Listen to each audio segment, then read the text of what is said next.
Welcome, fellow financial enthusiasts and wealth builders. Our wealth quote today comes from Lyn Alden in her new book, Broken Money. Money is a tool, not a goal. It's a means to an end, not the end itself. Today, we are going to hear from Preston Pysh interviewing Lyn Alden about her new book, Broken Money. Broken Money focuses on why our financial system is failing us and how we can make it better. Alden says, out of the two main reasons why Bitcoin has the potential to revolutionize the financial system. The first is that Bitcoin offers instant payment settlements for the first time in over 150 years, which traditional money does not. The second is that we now have the ability to develop a decentralized ledger backed by energy and not controlled by a few individuals.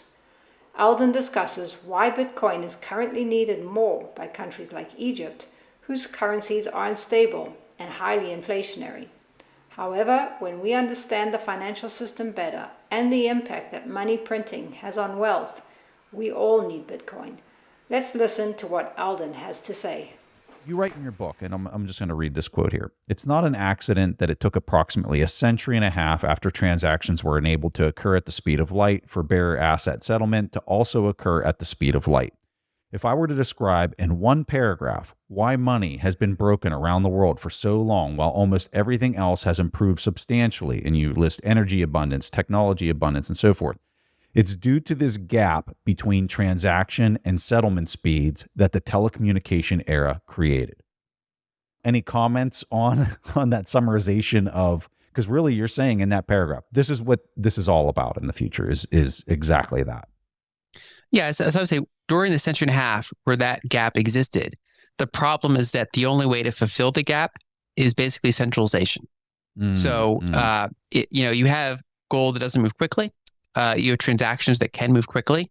And so the question becomes, who do you trust to manage that gap between transactions and settlements? Because that necessarily exists in a state of credit. So who is the ultimate arbiter and maintainer of that credit ledger? And so basically, throughout human history, and especially this past century and a half, most of the physical shortcomings of money, whether their lack of divisibility, whether their lack of speed, whatever the case may be, most of those were handled with various technologies or new procedures that make them more efficient, but at the cost of centralization. So it's far easier to use banknotes or credit cards and things like that than it is to exchange gold and silver coins with each other, especially for operating in a complex global society. And so we give up, we get all these benefits, but we give up control towards these central entities that can control that abstraction layer, which in this modern era has been nation states and the banking systems that they control. And so what's interesting is that Bitcoin is kind of this first potential trend change, where it says, here's another efficient way to do it. And this is the first one that doesn't further centralize it. It actually decentralizes it while still giving you those benefits of speed and other capabilities. And I think that's kind of why so many people are interested in Bitcoin.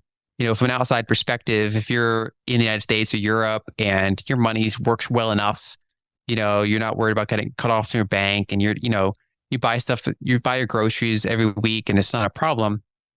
When you look more globally, it's a much bigger problem. There's 160 different fiat currencies in the world. The long tail of most of them don't hold their value, don't have any global acceptance. And so it's very hard for people to save in liquid value. We in the United States, we think, okay, so the dollar degrades slowly. So you got to buy real estate, you got to buy stocks, you got to buy all these other things. And that's, works well enough. I think as I cover in the book, there's downsides to that whole system, but it's workable. Whereas say you go to Egypt, the currency degrades much quicker. The stock market is not robust enough to put serious money into. So people put it into real estate, which is illiquid. And then you have all these like empty homes, because it's like, if you want to save, well, go build a home, and maybe you'll be able to rent it out in the future. And so it's very hard for people in developing countries to accumulate liquid capital. Mm-hmm. And that is a friction that is significant and exists. And it's so, literally in 2023, there are doctors in Egypt. If you ask them, how do you save money? They say, well, I go to the black market. I exchange Egyptian pounds for physical US dollars. I then hold those physical US dollars in my apartment with no interest, like liability to be stolen or lost in a house fire or something. And that is the best monetary technology they know what to save in. Wow. Because they're not going to hold Egyptian pounds. They're not going to put the dollars in Egyptian banks because Egypt often has a dollar shortage. So they're always prone to say, okay, well, we have to take these dollars and we'll give you an equivalent amount of Egyptian pounds at the exchange rate we decide, right? So it's very hard for them. And of course, the other option is gold. It's basically houses, gold, and physical dollars are their variety of options that they have, and none of those are perfect. And so it just shows kind of the frictions around the world. And especially then if you want to send money, it's like, well, you try to send money there and it's like, well, this service doesn't allow you to send money to Egypt. And this service doesn't allow you to send money out of Egypt.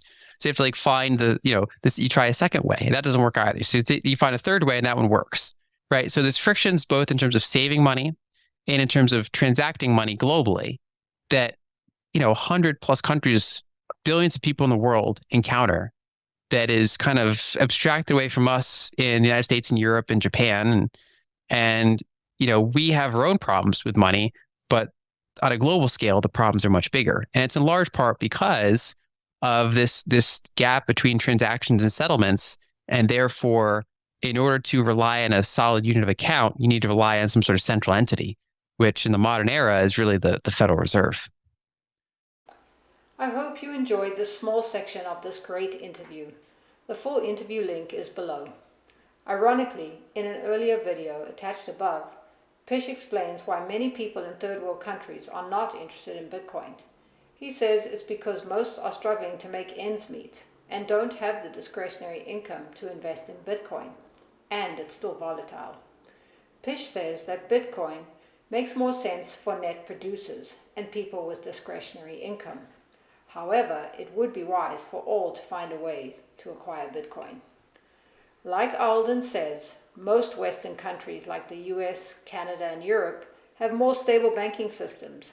However, more people are beginning to understand why Bitcoin is also powerful for them, as central banks transition to central bank digital coins and print more and more money, deflating currencies. This isn't financial advice. It's just what makes sense to me as I realize what is really going on in our financial world and how we can all have a better future. I want to share these ideas with you. Remember, in order to attract more wealth, you must raise your wealth consciousness by seeing and believing yourself as prosperous. Do your own research, keep learning about Bitcoin and wealth, and share your insights below. Thank you for watching. Don't forget to like and subscribe to the Bitcoin Edge for more financial wisdom.